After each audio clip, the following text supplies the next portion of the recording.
بسم الله الرحمن الرحيم الحمد لله رب العالمين اللهم صل وسلم وبارك على المبعوث رحمة للعالمين سيدنا محمد بن عبد الله بن عبد المطلب وعلى آله وأصحابه وأزواجه ومن اهتدى بهديه واستنى بسنته وتبع هداه إلى يوم الدين وبعد. So we are reading Alhamdulillah وبفضل الله وبكرم الله وبمنة الله من كتاب العلامة الشيخ محي الدين عبد القادر الجيلاني المسمى بالفتح الرباني والفيض الرحماني, the sublime revelation and the divine merciful outpourings, a set of discourses that he gave over a period of a year and a half or so, even though he was giving these three times a week sermons or lectures or durus over a period of 40 years, according to his biographers. So we're seeing kind of a mulakhas or a summary of much of what was taught and stated in those 4 decades that the Shaykh was speaking to the people and giving to the people and counseling the people and giving them nasiha. And ultimately that's the work of the prophets and the heirs of the prophets, and anyone who has any nisbah, has any affiliation with that, should consider themselves amongst the very, very fortunate. And it's not a maqam of ujb, as the Shaykh is going to talk about in this discourse. It's not a maqam of being pleased with oneself, but it should be a maqam, a place or a space of shukr, of gratitude.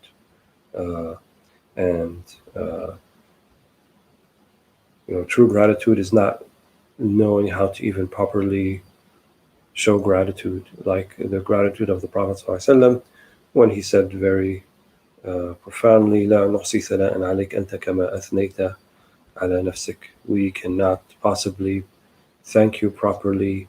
You are to be praised as you have praised yourself.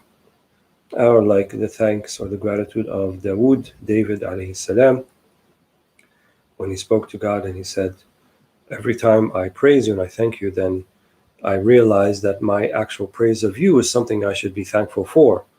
And then my recognition of my praise for you is something I should be thankful for. So every time there's a ni'mah mutajaddida, there's a new blessing in these realizations.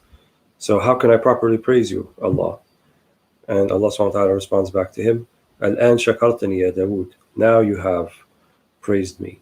So the ulama, sometimes they talk about this type of hayra, and takun mutahayyir, which means bewildered, mundahish, another word for it, in the glory and in the beauty of Allah subhanahu wa ta'ala. So there's a type of hayra, or a type of bewilderment, that is for those who have doubts about Allah.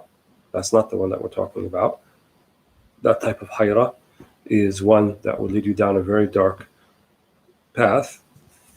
But this hayra or dahsha or bewilderment then is about all of these blessings, and thinking about the verse, وَآتَاكُم مِّن كُلِّ مَا سَأَلْتُمُوهُ وَإِن تُعُدُّوا نِعْمَةَ اللَّهِ لَا تُحْصُوهَا.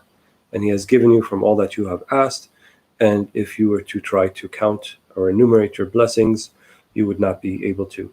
And if you were to try to enumerate a single blessing, you would not be able to do that. So it's al-indihash or tahayyur fil mun'im, for the one who is the bestower of blessings. And hopefully every Ramadan we have an opportunity to renew this inshallah relationship with Allah subhanahu wa ta'ala, ونتحير في مدى عطائه. كل نمد هؤلاء وهؤلاء من عطاء ربك وما كان عطاء ربك محظورا. We give the ata, we give from here and from here. وما كان عطاء ربك محظورا. And the ata, the gifts, the blessings of Allah subhanahu wa ta'ala, they will never be mahzur, right? They will never be something except beautiful and except pleasing and except safe and inshallah protected with the believer. So we've come to the 44th majlis, the 44th discourse, and we'll just read right straight from the top. قال رحمه الله: المؤمن غريب في الدنيا والزاهد غريب في الآخرة والعارف غريب فيما سوى المولى المؤمن مسجون في الدنيا وإن كان في سعة الرزق والمنزل أهله يتقلبون في ماله وجاهه ويفرحون ويضحكون حواليه وهو في سجن باطن بشره في وجهه وحزنه في قلبه عرف الدنيا فطلقها بقلبه أول ما طلقها طلقة واحدة لأنه خاف من تقليب الأعيان فبينما هو كذلك إذا فتحت الآخرة بابها فجاء برق حسن ووجهها فطلق الدنيا طلقة أخرى ووجهها فطلق الدنيا طلقة أخرى فجاءته الأخرى فعنقته فطلق الدنيا الطلقة الثالثة ووقف مع الآخرة بكليته فبينما هو معها إذ برق نور الحق عز وجل فطلق الأخرى فقالت له الدنيا لما طلقتني قال لها رأيت أحسن منك وقالت له الأخرى لما طلقتني قال لها لأنك محدثة مصورة أما أنت غيره فكيف لا أطلقك فحينئذ تحققت معرفته لربي عز وجل فصار حرا مما سواه غريبا في الدنيا والآخرة في غيبة عن الكل في محو الكل فتقف الدنيا في خدمته يرى خدامها لأسرته تقف بصدد العمل خالية من عن زينتها التي تظهر بها عند أبنائها وإنما جعلت كذلك لئلا يكون الالتفاء إليها. So he says, radiallahu anhu, the believer mu'min is a stranger in this world. The zahid or the ascetic is a stranger in the hereafter, and the knower, the arif, is a stranger in all that is apart from the master or mawla, Allah subhanahu wa ta'ala. The believer is imprisoned in this world, even if he lives in a lap of luxury, as far as his livelihood and lodging are concerned. His family enjoy the benefits of his wealth and social status, jah or prestige, making merry and laughing all around him while he is in an internal prison, sijnun batin. He wears his cheerfulness on his face and bears his sadness in his heart. He is well acquainted with this world, so he divorces it with his heart. At first, he divorces it with a single repudiation, because he fears the reversal of fortune. Then, while he's in this condition, i.e., while the divorce is still revocable, the hereafter opens her door and he catches a lightning flash of the beauty of her face. He thereupon divorces this world with a second repudiation. Then the hereafter comes to him as his bride, metaphorically, and he embraces her. He now divorces this world with a third repudiation, irrevocable according to Islamic law. This is in brackets from the translator, and settles down with the hereafter completely. But while he is with her, he glimpses a lightning flash of the radiance of the Haqq, Lord of Truth, and so he divorces the hereafter. This world asks him, why did you divorce me? He replies, I saw someone more beautiful than you. The hereafter also asks him, why did you divorce me? To her he replies, because you are fashioned muhdatha and formed musawwara. Surely you are different from him, so how could I not divorce you? At this point, his intimate knowledge, ma'rifah of his Lord, is usefully realized, so he becomes free from all that is apart from him, a stranger in this world, in the hereafter, and in exile from everything. The world now stands waiting at his service. So, what is this business that the Shaykh is talking about? He uses the metaphor of divorce, and in the Sharia and Islamic law, a divorce, there's two types. There's the revocable divorce and the irrevocable divorce. So the revocable divorce is a husband pronounces on the wife, and then within the waiting period, which is the 3 months or so, they can get back together again. And if he were to pronounce another one in that period, then that would count as 2. Once the third one is pronounced, then that becomes an irrevocable divorce. The marriage is dissolved. There's still a waiting period for now the ex-wife, but then she would have to marry another in order to go back to the husband and so forth. So that part is not really what he's talking about here. He's comparing the dunya to something that you give up with your heart. So this type of divorce or separation, you give up with your heart. Some of the ulama have also said, كبرت عليها أربعا, which is another kind of fiqh example. So when you say, I said 4 takbirs on the dunya, that's from Salat al-Janazah, from the funeral prayer. So it's like the dunya is dead to me. So when I say كبرت عليها أربعا, it means I pronounced 4 takbirs, so I pray janazah on it, and it's not anything to me anymore. So a similar kind of sentiment. So this تطليق الدنيا من حيث القلب, so to leave the dunya off and to leave it to its people, is from amongst the hallmarks of a spiritual path.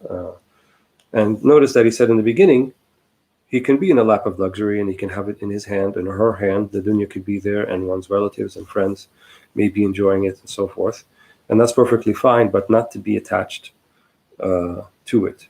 And and he talked about في وجهه البشر ولكن في قلبه الحزن. This was the state of the Prophet ﷺ. In the Shama'il al-Tirmidhi, when they describe the Prophet ﷺ, they would say about him, كان دائم البشر. دائم البشر, he's always smiling to people and giving them the sadaqah smile, as it were, and being nice to them and making them feel everything's going to be okay and so forth. ولكن هو كان دائم الأحزان. He was also at the same time inside here, ahzan, I wouldn't say sadness, but it would be inside he's contemplative and fully aware of in essence, the futility of the dunya and being attached to the dunya and the trappings of this life. He's aware of that, but as a sadaqah to people, right, as a way of doing ihsan to them, he doesn't show them that aspect of his contemplative nature. Yes, the Prophet ﷺ, on occasion, he would say things to the Sahaba like, if you knew what I knew, you would weep much and you would laugh little. And this was like for tanbih, right, for tanbih. But certainly the general environment around the Prophet ﷺ and the companions was not one of what we call ka'aba, right? It was not like a depressing sort of, the sky is falling, the end of the world is near, what shall we do? It's so horrible. Let's just, hide out and wait for the end of the world to come, and nothing like that. They woke up in the morning. They said they read their prayers. They were productive. They had constant remembrance of Allah subhanahu wa ta'ala, even if they were in their marketplace, if they were in their day plantation, if they were with the Prophet sallallahu alaihi wasallam in majlis, very much like the majalis of Sayyid al-Qadir al-Jilani. And so there's meaning to life. Not to say that life is meaningless and we throw it to the side. No, there's meaning to life, but those things that are trappings of this life that are very fleeting, the things that we tend to vie with one another and that we compete with one another in, that once Allah subhanahu wa ta'ala yakshif lak, Allah unveils to you the futility of it, the frivolity and trivial nature of it, it becomes like a prison, right? It's like, for some people watching Keeping Up with the Kardashians is great, and it's a highlight of the week. For other people, you put them in front of that for 2 minutes, it's adab, right? It's like a torture, probably worse than the worst type of torture that they can imagine. Yani, it's makshuf, amr makshuf. Some things are more makshuf than others. Some things are more unveiled and revealed, right? Even to the not very discerning eye, when we talk about eye of the heart, and others not so much. So everyone at their particular level, Allah subhanahu wa ta'ala is going to facilitate that for you and going to unveil it for you. And so once the dunya becomes unveiled and its true nature becomes apparent to you and you see it in your heart, you want to divorce it. You don't have anything to do with it. It's uninteresting, kind of boring and shallow and trivial and waste of one's time, so to speak. And so then one's heart turns towards the akhirah, right? And وَالْآخِرَةُ خَيْرٌ وَأَبْقَى, and the akhirah is khayr wa abqa, right? It is better and it is da'im and it is longer. So this daymuma, right, of the akhirah is something that's intrinsic also, that the human being is attracted to. This is what attracted Adam initially when Shaitan, Iblis, used his trickery and his treachery, and he said, I am from the ones who give sincere counsel to you. Shall I not tell you about the tree of life, of eternal life, al-mulk la yabla, right, and a sovereignty or an existence or a kingdom that is permanent, that never goes away. And that's an intrinsic longing that we have. We want things to be forever, right? Everybody wants the bliss and the ease and the facilitation and the love and all those things to last forever.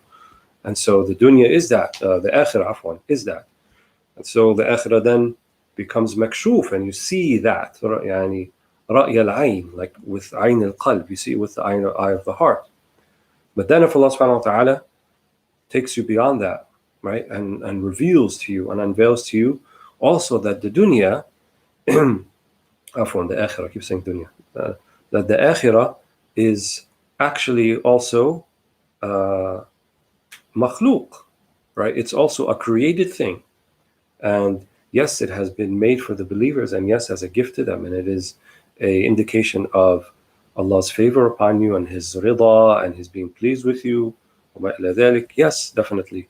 But at the end, هي مخلوقة وهي محدثة ومصورة, as Shaykh says here. محدثة means مخلوقة. It's created. ومصورة, it has been formed, so it has also the properties of the created beings. So it's not Allah. فيكشف لك عن ذلك. Then Allah subhanahu wa ta'ala reveals that to you, and then you say, well, okay, the akhirah, I respect the akhirah, and I still ask Allah for the akhirah, and I seek the good of the akhirah, because that is the adab with Allah subhanahu wa ta'ala, and that was the sunnah of our Prophet sallallahu alaihi wasallam. But there's more than that. The one I should truly seek is Allah Himself, Allah subhanahu wa ta'ala, because Allah is more beautiful than all of those created things, and those created things are just merely a means, right? They're there sort of like, let's call them breadcrumbs, that take you to not, يعني لا نقلل من شأن الآخرة. We're not trying to make light of the akhirah, but in reality, and in the perspective of the dunya, when we're not in the akhirah yet, it's there to take us to Allah subhanahu wa ta'ala. And so then we have a talaq of the akhirah, and it's not an irrevocable talaq, right? Because we're going to get back to the akhirah. The dunya نكبر عليها أربعا حتى. The dunya, we can pray the 4 takbirs, but the akhirah is like, okay, it's there for us, and we're going to be there, we're going to go to it, but I want Allah subhanahu wa ta'ala. I'm going towards Allah subhanahu wa ta'ala. You know, we say inna lillahi wa inna ilayhi raji'un. We don't say inna lil akhirah wa inna raji'in ila al akhirah. The akhirah is a mode of life, right? It's another type of life, an eternal life, but still a created life. So we seek the creator of that created life, namely Allah subhanahu wa ta'ala. And then once we see that, and it becomes makshuf, it becomes revealed to us, at this point the intimate knowledge of Allah subhanahu wa ta'ala, the ma'rifah, is fully realized, according to the Shaykh. So then you become free from all that is apart from Him. In the next discourse he calls it أن تكون عبدا حرا, which sounds like a paradox, to be a free slave. But if you're a slave to Allah subhanahu wa ta'ala, then you're free and liberated from all other than Allah subhanahu wa ta'ala. And then that is the true liberation, the true life, right? Is to be free from everything, and not have wants and not have need except for Allah subhanahu wa ta'ala. And then he says, then this world now stands waiting at your service. Right? Then the world comes running after you. The world comes running after you. It becomes at your service, becomes your handmaiden, as he says here. And so it's ready to do the job of work, right? It's ready to be at your disposal, because now Allah subhanahu wa ta'ala, min inayat al-khassa, from His special consideration and jariyan al-sabiqa, tahqiq al-sabiqa, that He has destined for you to do, He has put the dunya at your disposal so that you may serve Allah subhanahu wa ta'ala. And if you serve Allah subhanahu wa ta'ala, then the dunya will serve you. If you only seek to serve yourself and serve your pleasures and so forth, then you will be the servant of the dunya, right? And you will be the one who will answer its call, and you will be the one who, as soon as it requests you or summons you, you run towards it. But if you serve Allah subhanahu wa ta'ala, then the dunya comes running to you, and then the dunya is your servant, and she will answer your call, and she will be disposed of in a way that is to your irada, which in effect is Allah's irada, Allah's will, because now Allah subhanahu wa ta'ala sakhara lak, there's this taskhir, He has made facilitation, He has put it at your disposal, because you've put yourself at Allah's disposal. What a kind of a beautiful way of putting it, a scenario, if we can actualize it, if we can actually realize that. And, may Allah subhanahu wa ta'ala make it easy for all of us. One of the dua that can help you with this, that we say at the end of each one of our own majalis, Allahumma arina al-haqqa haqqa warzuqna ittiba'a wa arina al-batila batilan warzuqna ijtinaba. Allah, show us the truth and give us the ability to follow it. Warzuqna, it's a rizq, right? Make that our sustainment, make that our sustenance to always follow the truth, and also show us the batil, show us falsehood, and give us the ability to stay away from it, to avoid it. And the ultimate haqq, as the Shaykh keep referring to Allah subhanahu wa ta'ala, Allah subhanahu wa ta'ala huwa al-haqq, wa ma dunihi batil. Everything, in essence, besides Allah subhanahu wa ta'ala is batil when compared to the haqq, when compared to Allah subhanahu wa ta'ala. So there's another section here, because I do want to get to the next discourse, but I'm not sure what's going to happen, but we'll see what happens here. So he says on the next page, 265, for those who are following,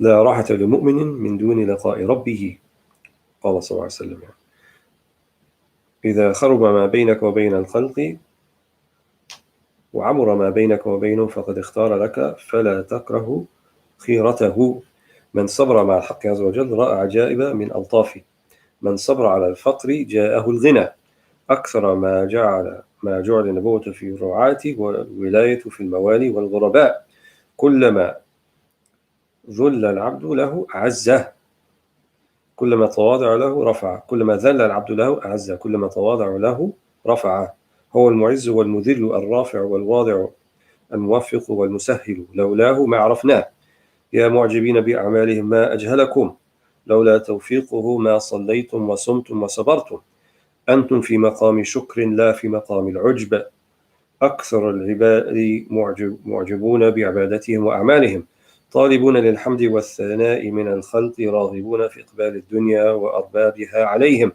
وسبب ذلك وقوفهم مع نفوسهم وأهويتهم الدنيا محبوبة النفوس والأخرى محبوبة القلوب والحق عز وجل محبوب الأسرار.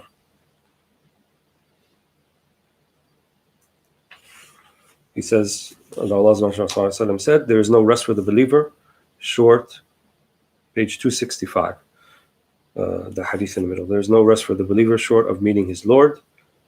When what is between you and creatures is in ruins, and what is between you and him is in good shape, then he may exercise choice on your behalf. So you must not be averse to what he chooses. Anyone who is patient with al-haq, yani Allah subhanahu wa ta'ala, he will experience marvels of his gracious favor. If a person suffers poverty with patience, wealth will come his way. Prophethood, nubuwwah, has often been conferred on shepherds and governorship on freedmen and foreigners, al-mawali, yani wilayat al-hukm. Whenever the servant abases himself before him, he honors him. When the servant behaves humbly toward him, he exalts him in rank. He is the honorer, al-mu'izz, and the abaser, al-mudhil, the exalted, al-rafi', and the humiliator, al-wadi', the enabler, al-muwaffiq, and the facilitator, al-musahhil. But for him, we would not know him. O you who think so highly of your own deeds, how ignorant you are. Were it not for his enabling help, his tawfiq, you would not perform the prayer, keep the fast, or have any patience. You are at the station, maqam of gratitude. not at the station of pride and self-contentment. Most servants or ibad are proud of their worship, ibadah, and their deeds, looking for praise and applause from creatures, keen to win the favor of this world and its prominent figures. The reason for this is their attachment to their lower selves, their nufus, and their passions. This world is the darling and the mahbub, the beloved of the lower selves.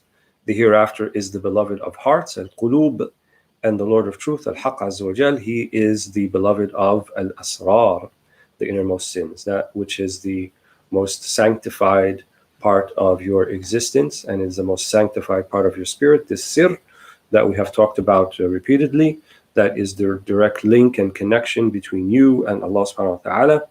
وَهُوَ مَحَلْ نُزُولِ الْإِلْهَامَاتِ. It is the place where the ilhamat, where the inspirations come to, and if you are in a position to accept it, because there is safa, there is purity in your heart, then your qulub will take it and will act upon it and will realize it. But if these nafahat come, if these spiritual gifts come and unveilings and so forth, and they come to a place where the heart is not ready to accept it because it's full of doubt and rancor and enmity and jealousy and dhunub and sins and akhlaq radila and difficult character traits within it, then it's not going to really penetrate. It's not going to go somewhere else. إِنَّ فِي أَيَّامِ لَكُمْ نَفَحَاتٍ أَلَا فَتَعَرُضُوا لَهَا. In your days you'll find these nafahat, you'll find these spiritual breezes, should you not avail yourself of it. So if you haven't availed yourself of it, it skips and goes somewhere else. They're all around us all the time. No one should ever think, why wasn't Allah here in this place, and why was in this place, and why was in this place? What was happening here when this happened? Hasha. Allah is always around. Allah, there's not an infinitesimal speck in space, nor is there an infinitesimal moment of time, except Allah subhanahu wa ta'ala is mutajallin fihima, except that He is manifesting His beautiful names and attributes in that infinitesimal or very small speck of space, whether it be some little dust particle on Mars that nobody's ever seen it, or it be some infinitesimal moment of time, some nanosecond somewhere that no one is watching either. That Allah subhanahu wa ta'ala is there in all of those. So in the small part of it and in the large part of it, Allah is there. So then the problem is not Allah subhanahu wa ta'ala not being there. It's like you're not seeing it. You're not looking for it. Your eye in here, in your heart, is not seeing it because it's matmus, fi intimas, right? Intimas means it's covered. It's a little bit veiled. And it's veiled because of our actions. It's veiled because of our doubts. It's veiled because of our inability or our refusal to act and to do and to practice by that which we know. So we have to practice that which we know. We have to be alimun, amilun, alim and amil. And the two words are related. You just switch one letter with the other, the lam and the mim. So you have to be those who know and those who do. Not just those who know and not just those who do without knowledge, but those who know and those who do and those who act by their knowledge.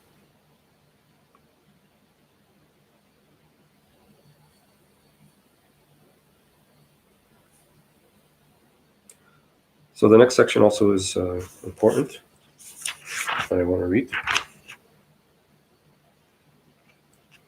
where he says, the elements of wisdom, also this is page 266, hikam, are cast into your hearts only after strict observance, ihkam, of the rule of law, of the hukm. They're all similar related words, comes from hakama, right? Yahkumu. So hikam means wisdom, ihkam means practice, and also means itqan, to perfect, to put into practice. So the ahkam of the hukm. So the hukm is the sharia, that which Allah subhanahu wa ta'ala has asked us to follow. So hikam comes into the heart after ahkam al-hukm.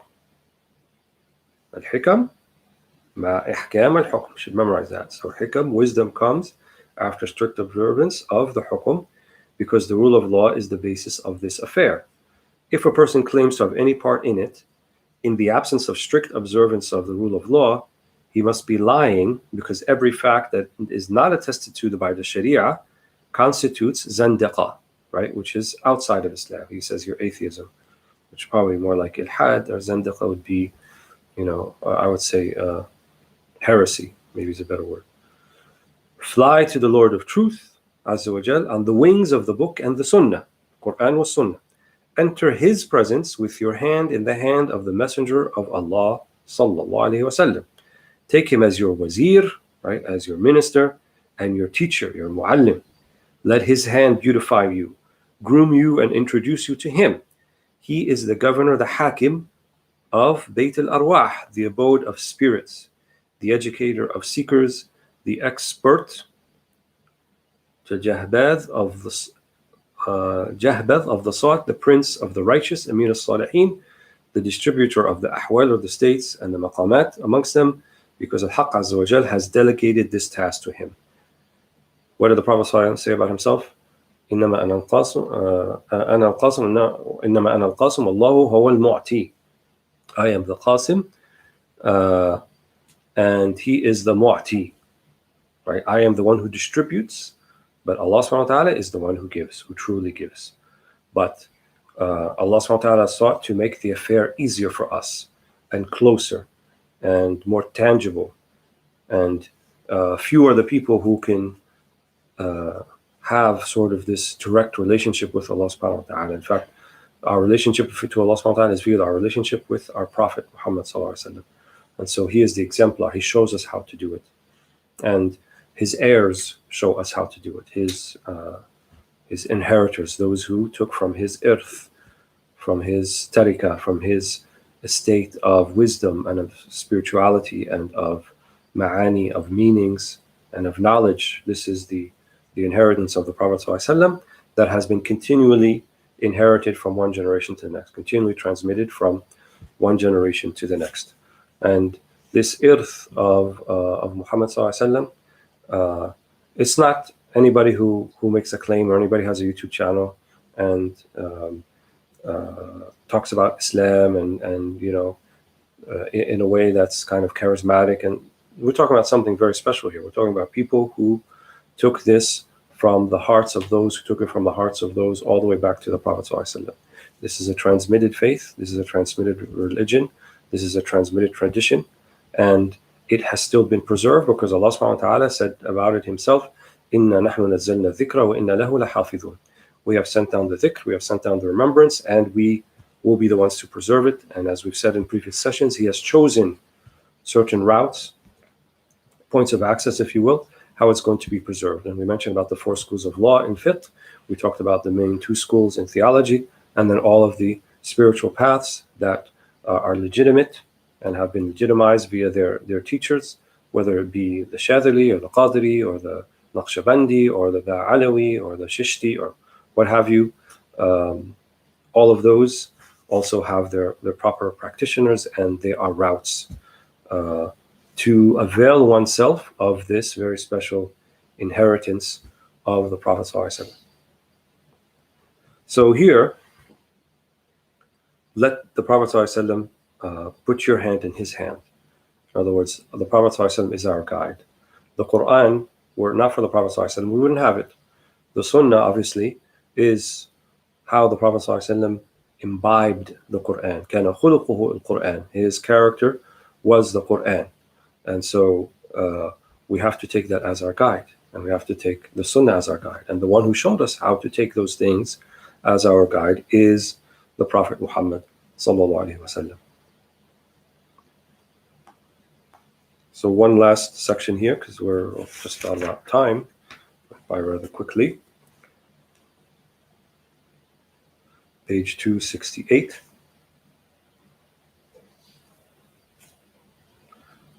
It says, after some discussion, the Shaykh, so the scribes are describing, went on to say, so do not care about things at all, do not wish for anything, and let nothing distract you from him, capital H, from Allah subhanahu wa ta'ala. You must not let creatures hold you from him, although you should talk to them in terms they can understand, and treat them charitably through gentle courtesy, yani adab, acting in accordance with the saying of the Prophet ﷺ, to treat people with gentle courtesy is an act of charity. Mudaratun nasi sadaqah. And other hadith that we know are sahih, like ibtisam fi wajhi akhika sadaqah. To smile even, which is a form of mudara, a form of courtesy and gentle courtesy, is also required or recommended to in how we deal with people. And so we said about, you can have your internal path and you are struggling with yourself and you're trying to do your best with Allah subhanahu wa ta'ala, but you need not make people victims of your internal struggle, is what the Shaykh is trying to say. Still entreat people with kindness and be nice, and you don't have to kind of wear your qabd on your sleeve, as it were. So if you're in a state of qabd, you're in a state of constriction, not really expansion of the chest, things are weighing a bit heavily upon you, there's a little bit of hayra and dahsha, a little bit of bewilderment about certain realizations you're coming to, and maybe 10 years of your life has gone by and you say to yourself, what have I been doing with those 10 years? Just kind of bumping around, and now that you come to the realization, it's heavy. So that might put you in a little bit of state of constriction that Allah was going to take you out of. Allah yaqbidu wa yabsutu wa ilayhi turja'un. Allah puts you in qabd, He puts you in bast, He puts you in constriction, He puts you in expansion. Wa ilayhi turja'un, and He'll bring you back to Him. But you need not wear that on your sleeve, as I said. Still do your best to treat people with kindness. Think about our Prophet ﷺ. Think about what he saw. Think about what he knew. Think about who he had conversations with Jibreel alayhi salam. And Ra'a Rabbahu Laylat al-Isra wal-Mi'raj. He saw his Lord, according to Ibn Abbas, on the day of night of the Isra and Mi'raj. So how do you come back from that to people, right? And people coming around from the Badiyah, Arabian nomads coming around to your house, who live out in the desert in tents made of camel skin, and then they come around to his house and say, Ya Muhammad, astaghfirullah, and calling him by his first name and saying, where's the thing you promised us, and don't you owe us this, and don't you owe a debt to me? And yet he spoke to those people with ease, with comfort, with mudara, he listened to them, he was patient with them, he didn't take them to task. In fact, you find that the breaches of etiquette that people had with the Prophet ﷺ, he could not correct them. Allah corrected them. Read Surah Al-Hujurat. لا تقدموا بين يدي الله ورسوله. Don't call another ayah. لا تجعلوا دعاء رسولكم دعاء بينكم. Don't make the way that you call the Prophet ﷺ the same way that you call one another. عفى الله عنك لما أذنت لهم, Surah At-Tawbah, when he allowed the munafiqeen not to participate and go on the campaign towards Tabuk because of their flimsy excuses. And then Allah subhanahu wa ta'ala says, عفى الله عنك لما أذنت لهم حتى يتبين لكم الذين صدقوا من الذين, until the ones who were being truthful from the ones who were lying. So that was kind of a little bit admonition from Allah subhanahu wa ta'ala to the Prophet ﷺ. So he corrected the breaches of etiquette, right? He told the believers, don't get up from the majlis until the Prophet ﷺ حَتَّى تَسْتَأْذِنُوا, until you seek his idhn, till he gives you permission.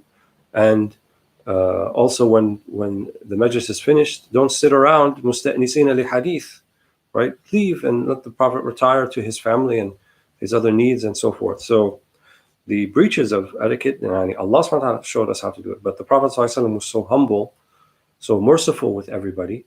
That's not something that he actually did on his own. And when he found something he didn't like in one of the Sahaba, rarely would he يواجهه بالكلام مباشرة. Rarely would he seek to correct that behavior directly, because it would be really a big blow to the companion. Like Prophet ﷺ, seemingly dressed me down, and who could recover from that? So even something small like the man who wore 2 saffron-dyed articles of clothing, and he didn't like men to wear saffron-dyed. He said, maybe if you tell your brother, and يترك هذه الصفة, to leave and not wear the saffron-dyed articles of clothing. He didn't address him directly with that. So he says here, treat people with gentle courtesy, mudaras. You must give them part of the gift of your Lord. Azza wa Jal. Be generous with them in sharing some of his generosity towards you. Allah has been generous with you, so pass it on, right? Treat them kindly and graciously and be tolerant toward them. Your moral character, your khuluq, should be based on the ethics, akhlaq of the Lord of Truth, and your conduct on his commandment. Then he says there are two types of Shaykh: the Shaykh of legality, Shaykh al-Hukum, and the Shaykh of knowledge, Shaykh al-Ilm. The Shaykh of legality will guide you to the door of the creation, and this is what we're talking about in terms of, a creed and theology and fiqh. You have to know your deen, right? You have to know the basics of your deen. You have to know about salah and siyam and the fiqh rulings with that, and you have to also know the basics of character and what does good character look like and what does bad character look like. هذا من وظيفة Shaykh al-Ilm. So the teacher or the Shaykh of knowledge. So the Shaykh of knowledge or legality, legal knowledge that is, will guide you to the door of the creation, while the Shaykh of knowledge will guide you to the door of nearness of the Lord of truth. In other words, what he's trying to say is, yes, we go to al-Khalq, we go to creation because we need to learn our deen and we need to take it from people. But the special type of Shaykh and the special type of inheritance we talked about earlier, which is Shaykh al-Ilm, right? Al-Ilm al-Rabbani, right? The divine knowledge, he will guide you to, or she will guide you to Allah subhanahu wa ta'ala. So the Shaykh of knowledge will guide you to the door of nearness of the Lord of truth. Two doors, both of which you are obliged to enter. The door of the creation, the Khalq, and the door of the creator, al-Khaliq, the door of this world and the door of the hereafter. One of them follows the other. The door of the creation comes first, and then the door of the Lord of truth comes second. You cannot see the latter door until you pass through the first door. You must go out of this world with your heart in order to enter the other world. So yes, نتعامل مع الخلق, but ثم نتعامل مع الخلق من خلال الخالق. We deal with creation, but then we deal with them via our dealings with, in the prism of our dealings with Allah subhanahu wa ta'ala. So he goes on to say, and I think in the next discourse we'll talk more about that, inshallah, the difference between the two. But we will stop here, بإذن الله تعالى, and I